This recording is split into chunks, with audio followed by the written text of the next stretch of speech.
दोस्तों आपका स्वागत है एक बार फिर से हमारे चैनल नोटवर्ड में। तो दोस्तों आज की इस वीडियो में हम क्लास 12th इंग्लिश का जो सैम्पल पेपर है सेशन 2024 और 25 के लिए वो देखने वाले हैं। तो वीडियो में ज़रूर एंड तक बने रहिएगा। तो 80 नंबर का आपका दोस्तों आपको पेपर होता है और 3 घंटे का आपको टाइम मिलता है।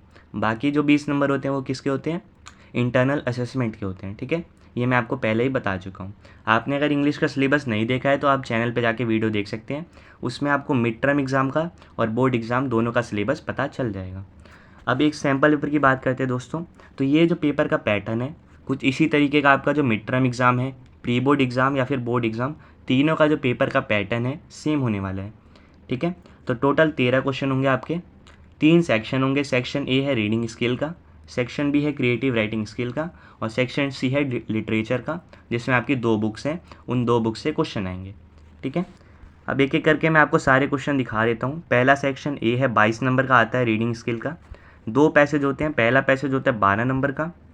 यहाँ पे आप देख सकते हैं पॉइंट्स में कुछ बातें लिखी गई हैं, फिर उन पे बेस्ड यहाँ पे जो है 12 नंबर के क्वेश्चन पूछे गए होते हैं। तो आप यहाँ पे देख सकते हैं हर तरह के क्वेश्चन है दोस्तों। इसमें MCQ वाले भी हैं, फिल इन द ब्लैंक्स वाले भी हैं, थोड़ा एक्सप्लेन करने वाले 2 नंबर वाले क्वेश्चन भी हैं। ठीक है, तो इस तरह के क्वेश्चन है। ये आपने देख लिया। टोटल 10 क्वेश्चन है 12 मार्क्स के। और सेकंड क्वेश्चन आता है आपका 10 नंबर का, जो या तो डेटा बेस्ड होता है या फिर केस स्टडी टाइप होता है। ठीक है, इसमें आपको कोई सा भी चार्ट दे रखा होता है, ग्राफ दे रखा होता है या डेटा दे रखा होता है, उस पर बेस्ड क्वेश्चन होते हैं। जैसे यहाँ पे आपको ये डेटा दे रखा है, कुछ बातें यहाँ बता रखी है, फिर उस पर बेस्ड यहाँ पे कुछ क्वेश्चन पूछे गए हैं। तो ये 10 नंबर का आता है सेकेंड क्वेश्चन।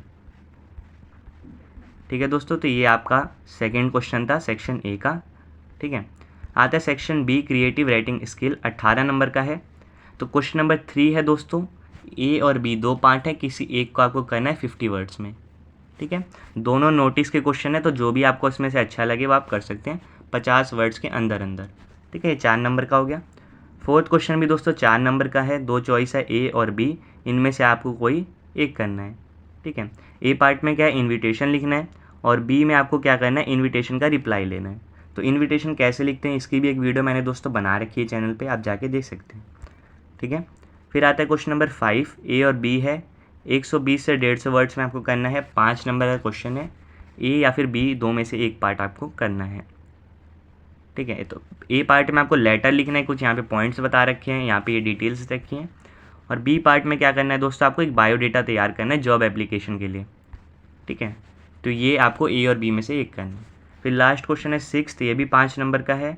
ए और बी में से कोई एक करना है 120 से 150 वर्ड्स में। तो ए वाले में क्या है दोस्तों, ये वाले में आपको एक आर्टिकल लिखना है, यहाँ पे कुछ पॉइंट्स दे रखे हैं उसके अकॉर्डिंग। और बी जो क्वेश्चन है दोस्तों उसमें आपको रिपोर्ट लिखना है। तो यही सब आपके ग्रामर के सिलेबस हैं दोस्तों।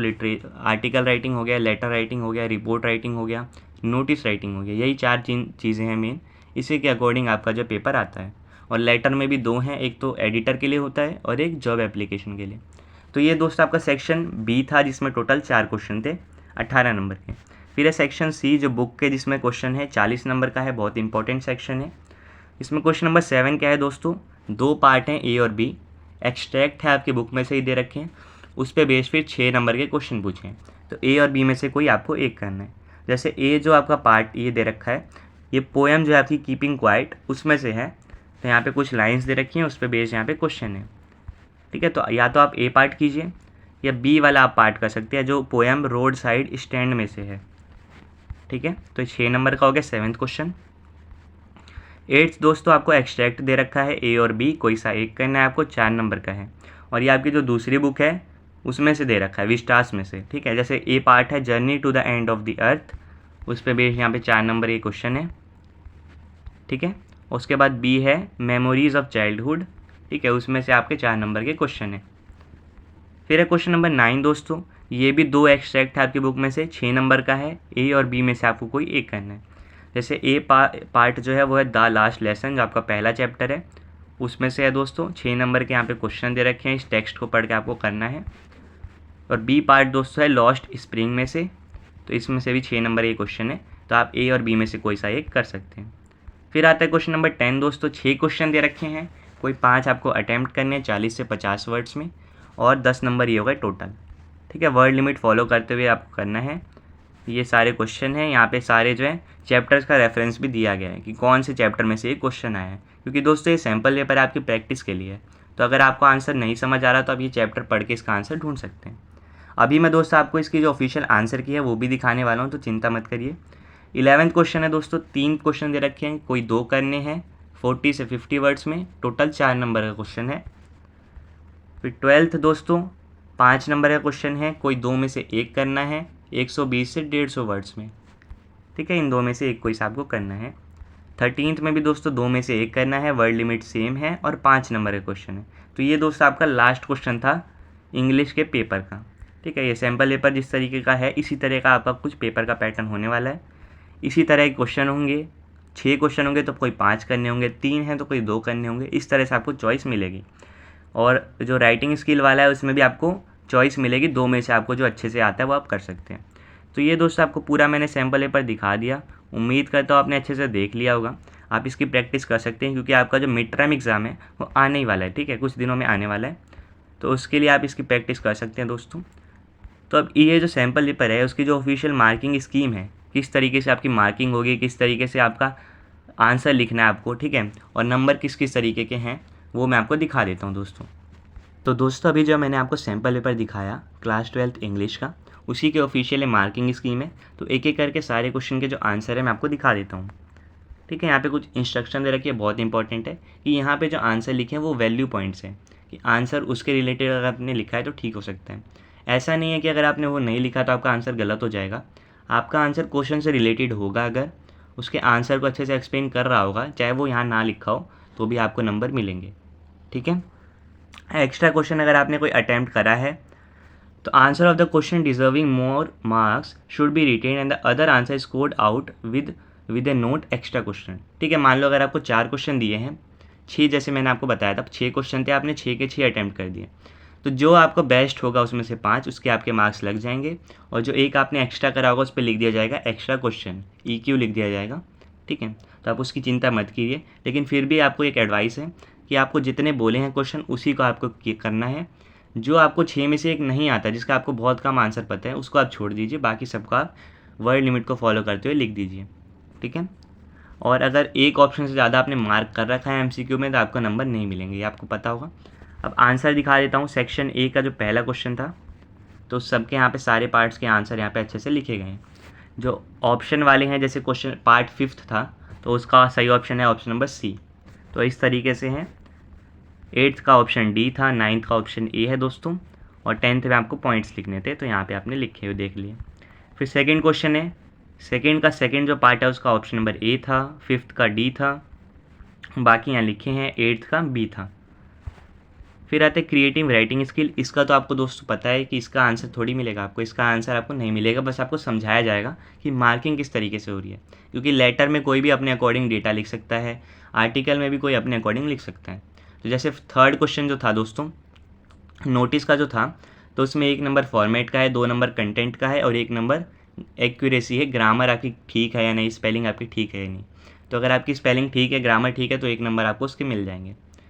फिर फोर्थ का दोस्तों A और B जो पार्ट था, A वाले में दोस्तों आपको इनविटेशन लिखना था, तो उसका यहाँ पे अच्छे से लिख रखा है, और B वाले में भी बता रखा है। तो 1 नंबर फॉर्मेट का, 2 नंबर कंटेंट का और 1 नंबर ग्रामर का। 5th और 6th लेटर, रिपोर्ट और आर्टिकल वाले जो थे उनका मार्किंग सेम है, 1 नंबर फॉर्मेट का, 2 नंबर कंटेंट का, आपने क्या क्या चीज़ें लिखी हैं, 1 नंबर ऑर्गेनाइजेशन का कि आपने सीरियल वाइज लिखा है या नहीं, पहले जो चीज़ आनी चाहिए वो पहले लिखी है या नहीं, और 1 नंबर है accuracy of spelling and grammar. तो ये बहुत इंपॉर्टेंट चीज़ है। तो दोस्तों जब भी आप पेपर लिख रहे हैं तो पहले आंसर आप सोच लीजिए, उसके बाद आप लिखिए, ठीक है। नहीं तो आपकी जो स्पेलिंग मिस्टेक या फिर ग्रामर मिस्टेक अगर होगी, तो जैसे एक क्वेश्चन है मान लीजिए, उसमें आपकी बहुत सारी ग्रामर मिस्टेक है, 3-4 बार हो गई हैं, तो आपके ये नंबर कट जाएंगे, 1 या आधा नंबर आपका कट जाएगा, ठीक है। तो उसका आप ध्यान रखिए। अब यहाँ पे दोस्तों जैसे 6th का था, वैल्यू पॉइंट्स कुछ दे रखे हैं, आर्टिकल जो लिखना था उसकी कुछ वैल्यू पॉइंट्स, आप ये वाले पॉइंट्स अपने आर्टिकल में इंक्लूड कर सकते थे, ठीक है। B वाले में आपको जो क्लूज़ दिए थे उसके अकॉर्डिंग आपको लिखना था। तो ये सेक्शन B था। सेक्शन C था लिटरेचर का, 40 नंबर का था। तो 7th का जो A पार्ट है दोस्तों, उसके सभी के आंसर यहाँ लिखे हुए हैं, 6 नंबर का क्वेश्चन था। और जो B पार्ट है दोस्तों, उसके भी यहाँ पे आंसर लिखे हुए हैं, आपको कोई 2 में से 1 करना था। फिर 8th का ऐसे ही दोस्तों A पार्ट 4 क्वेश्चन थे, सबके आंसर हैं यहाँ पे, और बी के जो 4 पार्ट्स थे उनके भी आंसर यहाँ पे लिखे गए हैं। फिर 9th में दोस्तों ए और बी 2 थे, 6 नंबर का था, कोई एक आपको करना था, ठीक है। तो यहाँ पे भी सारे जो पार्ट्स हैं उनके आंसर यहाँ पे अच्छे से लिखे गए हैं। बी वाले का भी आप आंसर यहाँ पे देख सकते हैं। फिर 10th है दोस्तों, 6 में से कोई 5 आपको क्वेश्चन करने थे, 10 नंबर का था। इसमें मार्किंग किस तरीके से थी, हर क्वेश्चन 2-2 नंबर का, ठीक है। तो 1 नंबर कंटेंट का और 1 नंबर एक्सप्रेशन का, कि आपने आंसर को किस तरीके से एक्सप्रेस करा है, ठीक है। आपका आंसर जो है क्वेश्चन को अच्छे से एक्सप्लेन कर पा रहा है या नहीं कर पा रहा। और एक और चीज़ क्या लिखी है, हाफ नंबर 1 में से डिडक्ट होंगे फॉर एक्यूरेसी, कि आपने जो एक्यूरेट आंसर लिखा है या नहीं। मान लीजिए क्वेश्चन आपसे कुछ और पूछा है, आप उस चैप्टर की अगर स्टोरी बताने लग गए, आपने वो क्वेश्चन का सही आंसर नहीं दिया, तो आपके आधे नंबर कट जाएंगे, ठीक है, क्योंकि आपने एक्यूरेट आंसर नहीं दिया। तो इस तरीके से मार्किंग है। तो इसमें 6 पार्ट थे, 5 करने थे, सबके यहाँ पे कुछ कुछ पॉइंट्स दे रखे हैं, जैसे फर्स्ट, सेकंड, थर्ड का भी दे रखा है दोस्तों, फोर्थ, फिफ्थ और सिक्स्थ, कोई 5 आपको करने थे। ऐसे 11 था दोस्तों, 3 में से कोई 2 करने थे, 40 से 50 वर्ड्स में, 2-2 नंबर के थे। तो यहाँ पे फर्स्ट, सेकंड और थर्ड तीनों का आंसर यहाँ पे लिखा है। 12th दोस्तों, 2 में से 1 करना था, 5 नंबर का था, और वर्ड लिमिट थी 120 से 150 वर्ड्स। तो जैसे ए में आपको कंपेयर करना था 2 पोएम्स को, रोड साइड स्टैंड और आंट जेनिफर टाइगर, तो यहाँ पे कुछ पॉइंट्स दे रखे हैं और यहाँ पे कुछ चीज़ें बता रखी हैं। बी में आपको सोफ़ी और सुब्बू, जो 2 आपके कैरेक्टर्स हैं, ठीक है, बुक के, उसको आपको कंपेयर करना था, तो उसका भी यहाँ पे आप आंसर देख सकते हैं। 13th जो लास्ट क्वेश्चन था, इसमें भी 2 पार्ट थे, ए और बी, कोई आपको एक करना था, 5 नंबर में करना, 5 नंबर का क्वेश्चन था ये। तो यहाँ पे अच्छे से चीज़ें बता रखी किस तरीके से आपको लिखना था, और बी पार्ट भी यहाँ पे दोस्तों बता रखा है। तो ये आपका दोस्तों पूरा आंसर की था। उम्मीद करता हूँ आपको अच्छे से मार्किंग स्कीम समझ आ गई होगी, किस तरीके से आपकी मार्किंग होने वाली है इंग्लिश में। तो दोस्तों इंग्लिश का पेपर अगर आप ध्यान से देखें तो ज़्यादा मुश्किल नहीं होता है, क्योंकि इसमें एक तरीके से मिक्स होता है, MCQ क्वेश्चन भी होते हैं, डिस्क्रिप्टिव भी होते हैं। तो अगर आपने अपनी ग्रामर जो है, ग्रामर स्किल पे काम कर रखा है, आपको फॉर्मेट पता है, नहीं पता तो दोस्तों पूरे ग्रामर की जो एक मैंने प्लेलिस्ट बना रखी है चैनल पे, आप जाके देख सकते हैं कि इन्विटेशन हो गया, लेटर हो गया, कैसे आपको लिखना है। तो अगर आप ग्रामर ठीक से करते हैं, आपने सारे चैप्टर्स पढ़े हुए हैं, समरी आपको पता है, आपने एक बार रीडिंग लगा रखी है, तो आप उसके अकॉर्डिंग जो आंसर बना सकते हैं। क्योंकि दोस्तों अब ऐसा नहीं होता कि आपके डायरेक्ट बुक में से क्वेश्चन उठ के आए, ऐसा नहीं होता। आपको चैप्टर पढ़ा हुआ होना चाहिए, उसमें फिर किसी भी तरह का क्वेश्चन पूछा जा सकता है, जैसा अभी हो रहा है, ठीक है। इसमें कोई भी क्वेश्चन नहीं है जो डायरेक्ट बुक से उठ कर आया है, इसमें कुछ आपको थोड़ा सोच के आंसर बनाना है। तो ये दोस्तों आपको पूरा जो सैम्पल पेपर और उसकी मार्किंग स्कीम इंग्लिश की क्लास 12th की जो सैम्पल पेपर की थी, मैंने आपको दिखा दी। उम्मीद करता हूँ आपको समझ आ गया होगा। आप इसकी प्रैक्टिस दोस्तों कर सकते हैं। आपसे फिर मिलेंगे नेक्स्ट वीडियो में किसी और सब्जेक्ट के सैम्पल पेपर के साथ। तब तक के लिए bye bye, see you again and thanks for watching.